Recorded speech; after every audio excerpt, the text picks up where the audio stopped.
کیا ہے؟ کچھ بھی ہو، میں گھر میں مرغیاں پالنے کا روادار نہیں ہوں۔ میرا راسخ عقیدہ ہے کہ ان کا صحیح مقام پیٹ اور پلیٹ، اور میری طرف سے اس راسخ عقیدے میں پتیلی کا بھی اضافہ کر لیجیے۔ اور شاید یہی وجہ ہے کہ ہمارے ہاں کوئی مرغی عمر طبی کو نہیں پہنچ پاتی۔ آپ نے دیکھا ہوگا کہ ہماری ضیافتوں میں میزبان کے اخلاص و ایثار کا اندازہ مرغیوں اور مہمانوں کی تعداد کے تناسب سے لگایا جاتا ہے۔ یہ صحیح ہے، انسان ساری زندگی روٹی پر ہی تو زندہ نہیں رہ سکتا، اسے مرغ مسلم کی بھی خواہش ہوتی ہے۔ اگر آپ کا یہ عقیدہ ہے کہ خدا نے مرغیوں کو محض انسانوں کے کھانے کے لیے پیدا کیا ہے تو مجھے اس پہ کیا اعتراض ہو سکتا ہے؟ صاحب آج مرغی تو درکنار، میں تو انڈے کو بھی بہت بڑی نعمت سمجھتا ہوں۔ سب سے بڑی خوبی تو یہ ہے کہ پھوہڑ سے پھوہڑ عورت کسی بھی طرح پکائے مزیدار پکے گا۔ آملیٹ، نیم برش، تلا ہوا خاگینہ یا حلوہ۔ اس کے بعد انہوں نے نہایت پیچیدہ اور گنجن تقریر کی، جس کا ماحصل یہ تھا کہ خاگینہ اور آملیٹ بگاڑنے کے لیے غیر معمولی سلیقہ اور صلاحیت درکار ہے جو فی زمانہ مفقود ہے۔ اختلاف کی گنجائش نظر نہ آئی تو میں نے پہلو بچا کر وار کیا کہ یہ سب درست، لیکن جناب اگر مرغیاں کھانے پر اتر آئیں تو ایک ہی ماہ میں ڈربے کے ڈربے صاف ہو جائیں گے۔ اب اس کو میری سادہ لوہی کہیے یا خلوص نیت کہ شروع میں میرا خیال تھا انسان محبت کا بھوکا ہے اور جانور اس واسطے پالتا ہے کہ اپنے مالک کو پہچانے اور اس کا حکم بجا لائے۔ گھوڑا اپنے سوار کا آسن اور ہاتھی اپنے مہاوت کا آنکس پہچانتا ہے۔ کتا اپنے مالک کو دیکھتے ہی دم ہلانے لگتا ہے جس سے مالک کو روحانی خوشی ہوتی ہے۔ سانپ بھی سپیرے سے ہل جاتا ہے، لیکن مرغیاں، میں نے آج تک کوئی مرغی ایسی نہیں دیکھی جو مرغ کے سوا کسی اور کو پہچانے، اور نہ ایسا مرغ نظر سے گزرا جس کو اپنے پرائی کی تمیز ہو۔ مہینوں ان کی داشت کیجیے، برسوں ہتھیلیوں پر چگائیے، لیکن کیا مجال کہ آپ سے ذرا بھی مانوس ہو جائیں۔ بھائی میرا مطلب یہ نہیں کہ میں یہ امید لگائے بیٹھا تھا کہ میرے دہلیز پر قدم رکھتے ہی مرغ سرکس کے طوطے کی مانند توپ چلا کر سلامی دیں گے، یا چوزے میرے پاؤں میں وفادار کتے کی طرح لوٹیں گے، اور مرغیاں اپنے اپنے انڈے سپردم گتو مایا کویشرا کہتی ہوئی مجھے سونپ کر الٹے قدم واپس چلی جائیں گی۔ کہاں پالتو جانور سے خواب و شرم حلالی کیوں نہ ہو، یہ توقع نہیں کی جاتی کہ وہ ہر چمکتی چیز کو چھری سمجھ کر بھڑکنے لگے، اور مہینوں کی پرورش و پرداخت کے باوجود محض اپنے جبلی تعصب کی بنا پر ہر مسلمان کو اپنے خون کا پیاسا تصور کرے۔ انہیں مانوس کرنے کے خیال سے تمام بچوں نے ہر ملک کا علیحدہ علیحدہ نام رکھ چھوڑا تھا۔ اکثر کے نام سابق لیڈروں اور خاندان کے بزرگوں پہ رکھے گئے۔ گو ان بزرگوں نے کبھی اس پہ اعتراض نہیں کیا، لیکن ہمارے دوست مرزا عبدالودود بیگ کا کہنا تھا یہ بیچارے مرغوں پہ بہت بڑی زیادتی ہے۔ لیکن ان ناموں کے باوجود مجھے ایک ہی نسل کے مرغ میں آج تک ایسی کوئی خصوصیت نظر نہیں آئی جو ایک مرغ کو دوسرے سے ممیز کر سکے۔ یہ سچ تو یہ ہے کہ مجھے سب بچے مرغ اور سکھ ایک ہی شکل کے نظر آتے ہیں۔ انہیں دیکھ کر مجھے اپنی بینائی اور حافظے پہ شبہ ہونے لگتا ہے۔ ممکن ہے کہ اس کی شناخت اور تشخیص کے لیے خاص مہارت و ملاقہ درکار ہو، جس کی تاب نہ پا کر میں اپنے حواس خمسہ سے مایوس ہو جاتا ہوں۔ ایک عام خوش فہمی جس میں بالخصوص تعلیم یافتہ اصحاب بالعموم اور اردو شعراء بالخصوص عرصے سے مبتلا ہیں، وہ یہ ہے کہ مرغ اور ملا صرف صبح اذان دیتے ہیں۔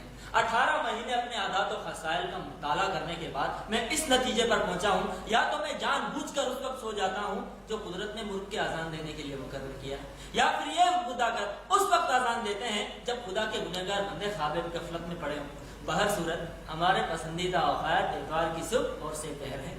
آج بھی چھوٹے قصبوں میں کثرت سے ایسے خوش عقیدہ حضرات مل جائیں گے جن کا ایمان ہے کہ مرغ بام نہ دے تو پو نہیں پڑتی، لہذا کفایت شعار لوگ الارم والی ٹائم پیس خریدنے کے بجائے مرغ پال لیتے ہیں تاکہ ہمسایوں کی بھی سحر چیزی کی عادت رہے۔ بعضوں کے گلے میں قدرت نے وہ سحر جلال عطا کیا ہے کہ نیند کے مادے تو ایک طرف رہے، ان کی بانگ سن کر ایک دفعہ تو مردہ بھی کفن پار کر اکڑوں بیٹھ جائے۔ آپ نے کبھی غور کیا کہ دوسرے جانوروں کے مقابلے مرغ کی آواز اس کی جسامت کے لحاظ سے کم از کم 100 گنا زیادہ ہوتی ہے؟ میرا خیال ہے کہ اگر گھوڑے کی آواز بھی اسی تناسب سے بنائی گئی ہوتی تو تاریخی جنگوں میں توپ چلانے کی ضرورت پیش نہ آتی۔ آپ نے سنا ہوگا۔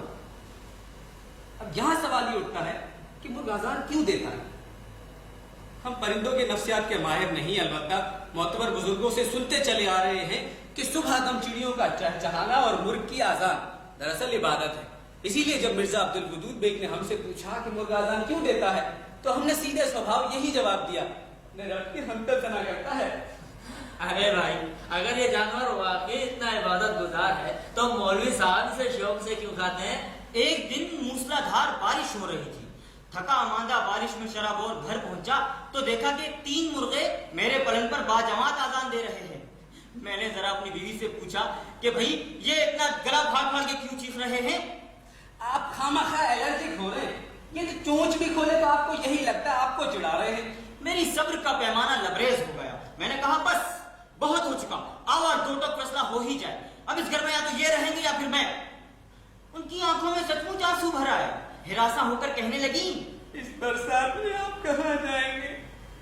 اس جنس کے بارے میں مایوس کن انکشاف یہ بھی ہے کہ خواب موتی چگائیں، خواہ سونے کا نوارہ کرائیں، مگر آپ انہیں کیڑے مکوڑے جھینگے اور کیچوے کھانے سے باز نہیں رکھ سکتے، اور میں یہ باور کرنے کے لیے بالکل بھی تیار نہیں کہ اس کا اثر و نفوذ انڈے میں نہ ہو۔ اور اگر موسیٰ کے افسانے کا ہیرو یہ دعویٰ کر لے کہ وہ زردی کی بو سے یہ بتا سکتا ہے کہ مرغی نے کیا کھایا ہے تو اجنبے کی بات نہیں۔ ہمارے ہاں خود ایسے لائق قیافہ شناس دال روٹی پر جی رہے ہیں، اور ذرا سی بوٹی چکر نہ صرف بکری کے چارے بلکہ چال چلن کا بھی مفصل حال بتا سکتے ہیں۔ آپ نے سنا ہوگا کھلی اور بھوسے کی خصلت اور چوپائیوں کی خاصیت کے پیش نظر بعض نفاست پسند والیان ریاست اس بات کا بڑا خیال رکھتے تھے کہ جن بھینسوں کی دودھ کی بالائی ان کے دسترخوان پر آئے ان کو صبح شام بادام اور پستے کھلائے جائے تاکہ اس کا اصل ذائقہ اور مہک بدل جائے۔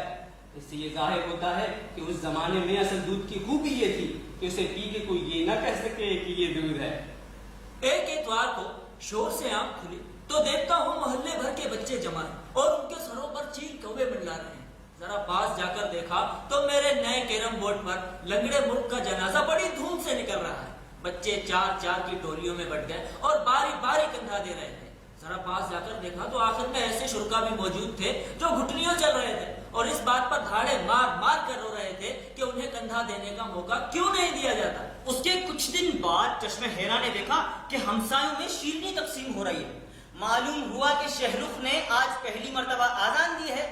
میں نے اس فضول خرچی پر ڈانٹا تو میرا تردد رفع کرنے کی خاطر مجھے مطالعہ کیا گیا کہ خالی بوتلیں میرے پہلے ناول کا مسودہ اور اسناد کا پلندہ جو بقول ان کی 10 برس سے بیکار پڑا تھا، ردی والے کو اچھے داموں بیچ کر یہ تقریب منائی جا رہی ہے۔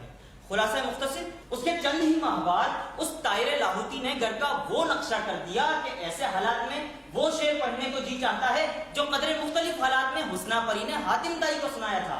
یہ گھر جو میرا ہے تیرا نہیں، پر اب گھر یہ تیرا ہے میرا نہیں۔ اب گھر اچھا خاصا پولٹری فارم معلوم ہوتا تھا۔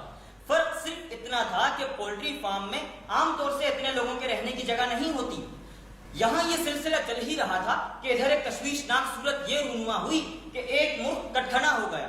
پہلے تو ہوا یہ کرتا تھا کہ جب بچوں کو تماشا دیکھنا منظور ہوتا تو وہ 2 مرغوں کے منہ پر توے کی کلونس لگا کر کھانے کی میز پر چھوڑ دیتے اور لڑائی کے بعد میز پوش کے داغ دھبوں کو ربڑ سے مٹانے کی کوشش کرتے۔ لیکن اب کسی اہتمام کی ضرورت ہی نہ رہی۔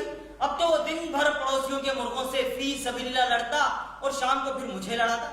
یہاں یہ بتانا شاید بے محل نہ ہوگا کہ مرغ کے مشاغل و فرائض منصبی کے بارے میں میرا اب بھی یہی تصور ہے کہ مرغا وہ جو مرغیوں میں کھیلے، نہ کہ مرغوں میں جا کے ڈنڈ پہ لے۔ معاملہ ہم جنس کا ہوتا تو بہتر تھا، مگر اب تو یہ ظالم مرغیوں سے زیادہ آنے جانے والوں پر نظر رکھنے لگا۔ مرزا عبدالودود بیگ صاحب سے اس کا تذکرہ کیا تو کہنے لگے کیا بات ہے بھائی، ہم پر تو ذرا نہیں لپکتا۔ ان کے جانے کے بعد راقم الحروف قد اعظم آئینے کے سامنے کھڑا ہوا تو عکس میں بظاہر کوئی ایسی چیز نظر نہ آئی جسے دیکھ کر کسی امن پسند جانور کی آنکھوں میں خون اترا۔ بہرحال جب پڑوسیوں کی شکایتیں بڑھنے لگی تو ایک مشہور مرغباز سے رجوع کیا۔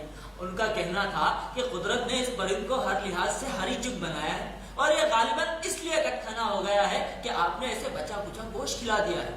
گھر پہنچ کر اس تشخیص سے آگاہ کیا تو کہنے لگی تو اب ہم اتنے بھی برے نہیں کہ ہمارا جھوٹا کھا کے اس منحوس کا یہ حال ہوا۔ استاد طب کے اعتبار سے میں گوشہ نشی واقع ہوا۔ اگر یہ مرغیاں نہ ہوتی تو اس محلے میں مجھے کوئی نہ جانتا۔ ان دنوں ڈربے والا مکان اس علاقے میں روشن مینار کی حیثیت رکھتا تھا جس کے حوالے سے ہمسائے اپنے گمنام بھوتیوں کا پتہ بتاتے تھے۔ اسی کے توسط سے ہمسایوں سے تعارف اور تعلق ہوا اور انہی کی بدولت بہت سی دور رس اور دویپا رنجشوں کی بنیاد پڑی۔ شمون صاحب سے اس لیے دعوت ہوئی کہ میری مرغی ان کے گلاب کی پود کھا گئی اور ہارون صاحب ان سے اس واسطے بگاڑ ہوا کہ ان کا کتا اس مرغی کو کھا گیا۔ دونوں حضرات مجھے سے خفا تھے، حالانکہ منطق اور انصاف کا تقاضا تو یہ تھا کہ یہ دونوں حضرات اس قضیے کو آپس میں بالا ہی بالا طے کر لیتے۔ جس دن خلیل منزل والے ایک قوی ہیکل مرغ کہیں سے لے آئے تو ہمارے ڈربوں میں کوئی ہلچل سی مچ گئی۔ جب وہ گردن پھلا کر آزان دیتا تو مرغیاں تڑپ کر ہی رہ جاتی اور خود خلیل صاحب اسے دیکھ کر پھولے نہ سماتے۔ حالانکہ میری ناقص رائے میں مرغ کو دیکھ کر اس قدر خوش ہونے کا حق صرف مرغیوں کو پہنچتا ہے۔ خیر یہ تو اپنے اپنے ظرف اور ذوق کا سوال ہے جس سے فی الحال مجھے کوئی سروکار نہیں۔ کہ یہ رہا تھا کہ جس دن سے اس کا ہمارے ہاں آنا جانا ہوا ہے مجھے اپنے تعلقات خراب ہوتے نظر آئے۔ اب کل اس مرغ نے ہماری پکاولی کی آنکھ پھوڑ دی۔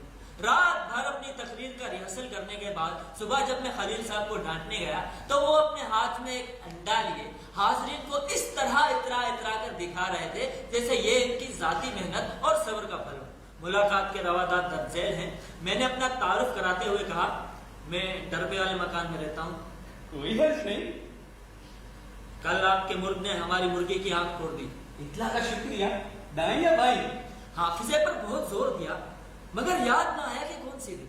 اس سے کیا فرق پڑتا ہے؟ مطلب آپ کے نزدیک دائیں یا بائیں میں کوئی فرق نہیں ہوتا؟ مگر یہ تو غلط بات ہے۔ جی ہاں سرین غلط ہے کیونکہ آپ کی مرغی دوگلی ہے اور آپ کا مرغا راج ہنس۔ دیکھیے مجھے برا بھلا کہنے کے مرغ تک نہیں جاتے، اور اگر وہ راج ہنس نہیں ہوتا تو آپ کی مرغیاں کیوں آتی؟